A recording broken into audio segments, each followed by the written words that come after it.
Hello મિત્રો, નમસ્કાર, good morning. કેમ છો? મારા વિડીયોને જોવા બદલ આપનો ખૂબ આભાર.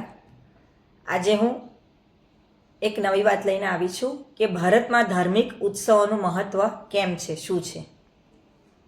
દરેકને ખબર હશે કે કયો ધાર્મિક તહેવાર શેની સાથે સંકળાયેલો છે, છતાંય એના વિશે હું તમને વિસ્તૃત માહિતી આપીશ. કે ભારત, જેને ઘણી વખત ઉત્સવોની ભૂમિ કહેવામાં આવે છે, અને તેમાં ધાર્મિક ઉત્સવોની સંસ્કૃતિ સમાજનું એક અભિન્ન અને વિશિષ્ટ અંગ છે.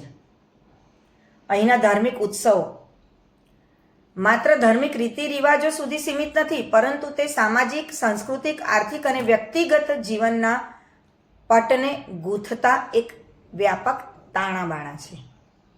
બરાબર? તેમનું વિસ્તૃત મહત્વ આપણે આગળ જોઈએ. કે સામાજિક એકતા અને સમન્વય,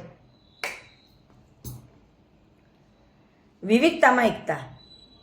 ભારત વિવિધ પંથો અને સંપ્રદાયોનું ઘર છે. દિવાળી હિન્દુ તહેવાર, ઈદ મુસ્લિમ તહેવાર, ક્રિસમસ ખ્રિસ્તીઓનો તહેવાર, ગુરુપુર્બ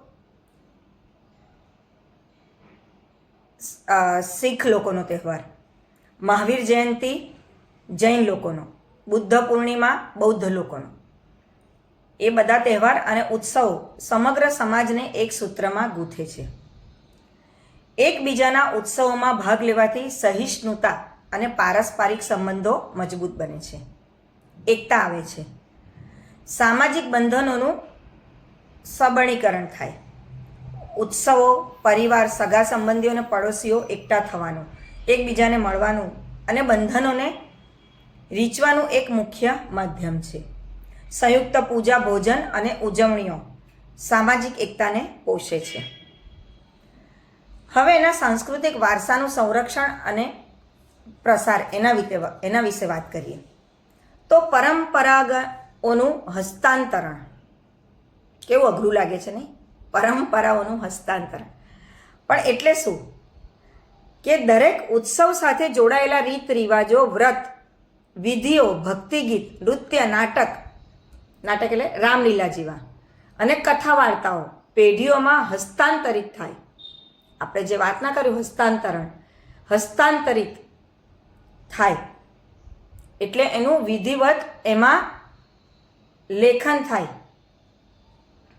આ દ્વારા પરંપરાગત જ્ઞાન, કલા અને મૂલ્યો જીવંત રહે છે. લોક કલાઓને પ્રોત્સાહન મળે. ઉત્સવોના અવસરે રંગોળી, દીવા, મૂર્તિ નિર્માણ, પોશાક, ઘરેણાં, વિશેષ પકવાન, જેમ કે ગુજરાતી ઉત્સવમાં જાત જાતના પકવાનો બને છે દરેક તહેવારોને અનુલક્ષીને. દશેરા હોય તો ભાઈ ફાફડા જલેબી, ઉત્તરાયણ હોય તો ચીક્કી ને બધું, દિવાળી હોય તો જાત જાતના આપણે માનીએ જ છે કે મોહન થાળ, મગજ, મઠિયા, ફાફડા, સુવાળી, ઘૂઘરા. બરાબર? હોળી પર ધાણી ચણા, ખજૂરની વસ્તુઓ. એટલે એ બધાને અનુલક્ષીને દરેકના ધંધાને પણ પ્રોત્સાહન મળે છે. પછી જાત જાતના વાજિંત્રનો ઉપયોગ કરવામાં આવે તહેવારોને લઈને. આ બધું શું દર્શાવે છે? કે સમગ્ર સાંસ્કૃતિક અર્થતંત્રને એક ટેકો મળે છે. હવે આર્થિક ચેતનતા વિશે વાત કરીએ ઉત્સવોમાં. કે ખરીદીની વેપારને ગતિ. ઉત્સવોની આગોઠમાં નવા કપડાં, ઘરેણાં, ઘરનો સામાન, મીઠાઈઓ, ભેટો, પૂજાની સામગ્રી વગેરેની ખરીદીમાં ભારે વૃદ્ધિ થાય છે.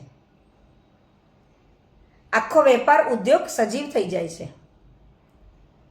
ધારો કે ચોમાસું ગયું, બધું મંદ ગતિએ ચાલતું હોય, બજારમાં મંદી હોય, પણ જેવા ઉત્સવો ચાલુ થાય ગણપતિ સ્થાપનાથી કે ગણેશ તહેવારોથી, ત્યારથી આખા શહેરોમાં, બજારોમાં એક નવી ચેતના આવી જાય છે. લોકોને રોજગાર મળે છે. ઉત્સવોને કારણે હજારો લોકોને કામ મળે. કારીગરો, દુકાનદારો, કલાકારો, ટ્રાન્સપોર્ટ વગેરે ક્ષેત્રમાં ખાસ કરીને હસ્તકલા અને હસ્ત ઉદ્યોગને પણ મોટો ટેકો મળે છે. હવે આધ્યાત્મિક અને માનસિક લાભ શું છે તહેવારો ઉત્સવમાં? ધાર્મિક શ્રદ્ધાનું કેન્દ્ર. ઉત્સવો લોકોને એમના ધર્મ, દેવતાઓ અને આધ્યાત્મિક મૂલ્યો સાથે ફરીથી જોડાવાની તક પૂરી પાડે છે. તે વિશ્વાસ, ભક્તિ, આસ્થાને પુનઃ સ્થાપિત કરે છે.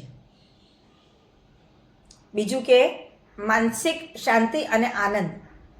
ઉત્સવોની ઉમંગ અને આનંદમય વાતાવરણ દૈનિક જીવનની થકવી દેનારી દિનચર્યામાંથી વિશ્રામ અને આનંદનો સમય આપે છે.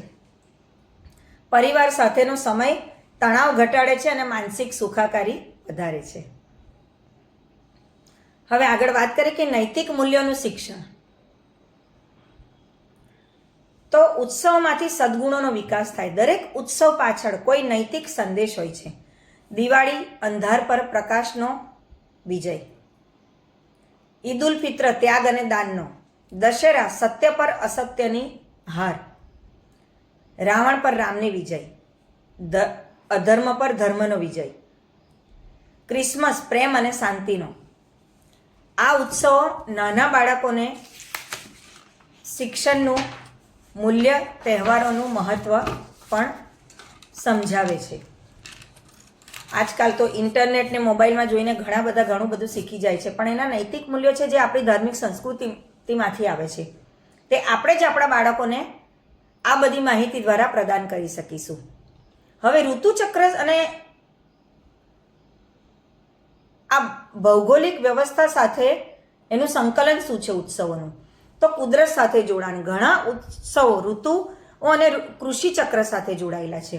મકર સંક્રાંતિ પતંગ ઉર્જાનો તહેવાર, પોંગલ, ઓણમ, બિહુ વગેરે કુદરતની કૃપા માટે આભાર અને ખેતીની સફળતા દર્શાવે છે. આ લોકોને પર્યાવરણ સાથે સુમેળભરો જીવનશૈલી જીવવા માટેની પ્રેરણા આપે છે.